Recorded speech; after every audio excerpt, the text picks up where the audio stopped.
golf today. Damon Hack alongside Eamon Lynch. Golf Week magazine. Lexi Thompson about to make her PGA Tour debut tomorrow in Las Vegas. She's had many big-time events, major championships, Solheim Cups. I wonder what the level of nerves are right now. It's interesting. She said to the media today, actually, and we're going to hear more from her on that she didn't feel any particular pressure this week in Las Vegas, which, if that's the case, great. There's certainly a lot of scrutiny on her. Yeah. If there's not pressure on her, I'd be very much surprised. 28 years of age. She has been around for a long time. Let's open up the Lexi Thompson file. It's a big file, as you can imagine. Let's go all the way back to 2007, the U.S. Women's Open. This was at Pine Needles in North Carolina. She qualified as a 12-year-old. Remarkable. The Floridian, someone we would continue to watch as the years went on. She missed the cut with rounds of 76 and 82, so it was the most pressure, speaking of which, that she had ever felt.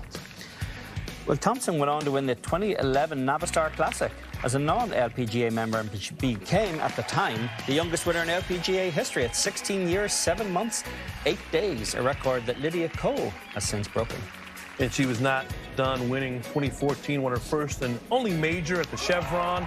She was 19 years old, became the second youngest LPGA Tour player to win a major. It was a great duel, you might recall. 3-shot victory over Michelle Wie West. Well, there was agony at the Chevron a few years later. She finished second in 2017, losing a playoff to So-Yeon Yu after they tied at 14 under. Thompson was penalised 4 strokes during Sunday's round for an infraction she committed on Saturday that was called into the LPGA Tour by a television viewer.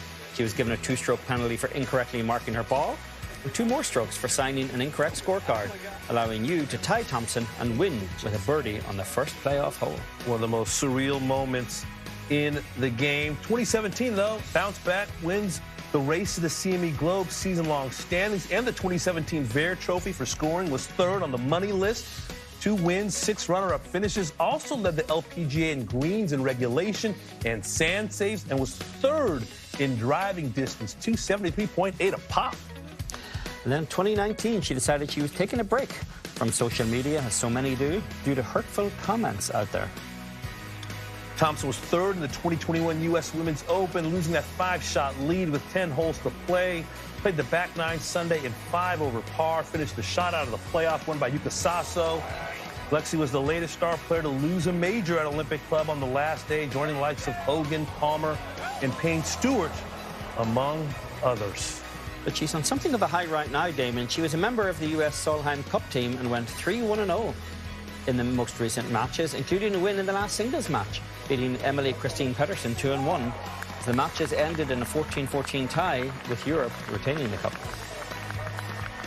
And let's take a look at Lexi Thompson's career at a glance, and it's a pretty impressive career. She turned pro in 2010 when she was just 15 years old, recorded 11 victories, and she plays the long ball in the top 5 of average driving distance on tour for 10 straight seasons, and has played in the last 6 editions of the Solheim Cup, and is a 2-time Olympian, 2016 and in 2020. And for more on Lexi Thompson, we're going to head out to Las Vegas and welcome in George Savaricas, who's on site at the Shriners Children's Championship for us this week. Hey there, Eamon. Yeah, of course, a lot of eyeballs on Lexi Thompson this week as she's getting ready to make her PGA Tour debut. The news kind of snuck up on us last week when word trickled out that she had received a sponsor's invitation for this event. You mentioned what she did at the Solheim Cup. She also played well at the Ascendant LPGA last weekend in Dallas, a top 10 finish. So recent form, her game seems to be trending in the right direction, but it wasn't exactly a storyline that had been developing over months and months leading up to this, with Lexi saying, hey, it's a goal to play on the LPGA Tour. It popped up last week, and now Lexi Thompson with the media this week sharing what went into the decision to say, hey, let's give the PGA Tour a go, and what she thinks of her game here on this layout.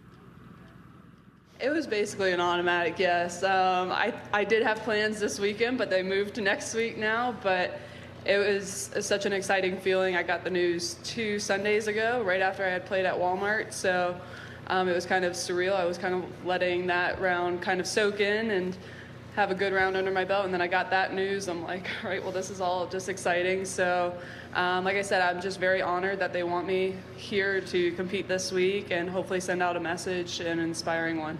Yeah, Lexi, you mentioned before the Solheim you found something in your swing, I think you used the word tremendously, that changed your swing. What was it that you found, and how has it helped you since then?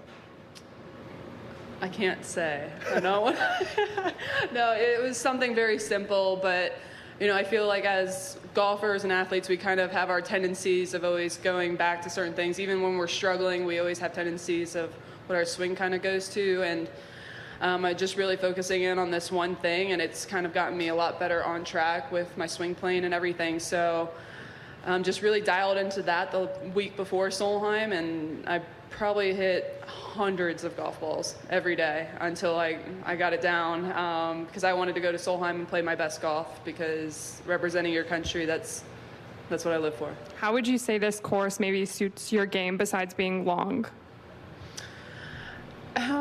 I would just say, well, first off, it's in amazing shape. It's so pure, but yeah, I definitely get to hit a lot of drivers out there. I feel like it sets up for a good draw, and I feel very comfortable with just aiming up the right side of some of the fairways and playing my little baby draw with my driver. But besides that, you still have to plan for the numbers coming into the greens, play for that little bit of bounce out, because I'm sure it'll get firmer as the week goes on.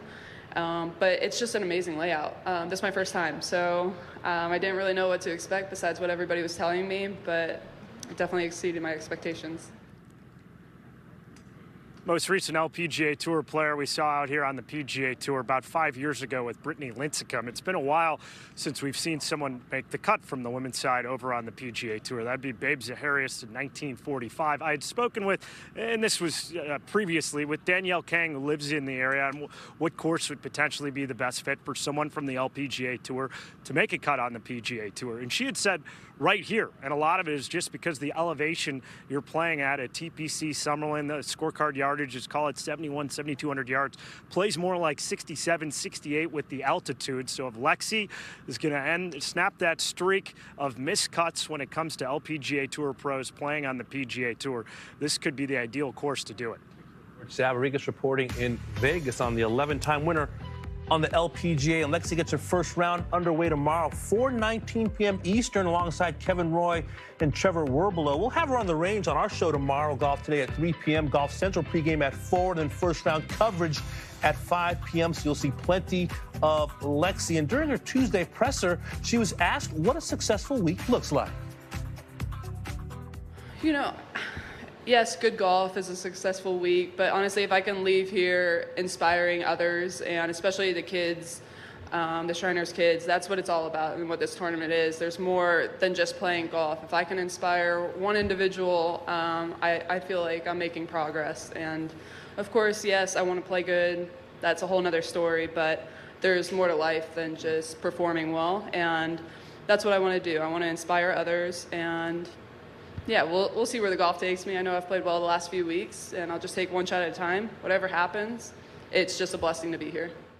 Smiling, wants to inspire young people. What will be, Eamon Lynch. Sounds like she's in a good headspace. She does, and some of that has to come with form. Not only the 2 top 10 finishes on the LPGA Tour, which kind of put the skids on what had been a fairly dismal season by Lexi standards to this point, but the confidence that she would bring out of the Solheim Cup as well. She looks as though she's in a good place, and let's hope we see her form on the golf course this week kind of back that up. But she did say it would be a career highlight. Yeah. To be playing the weekend at a PGA Tour event, and George just pointed out that the last woman to make a cut on the PGA Tour was Babe Zaharias in Tucson, 1945. Before both of us were born. Exactly, barely.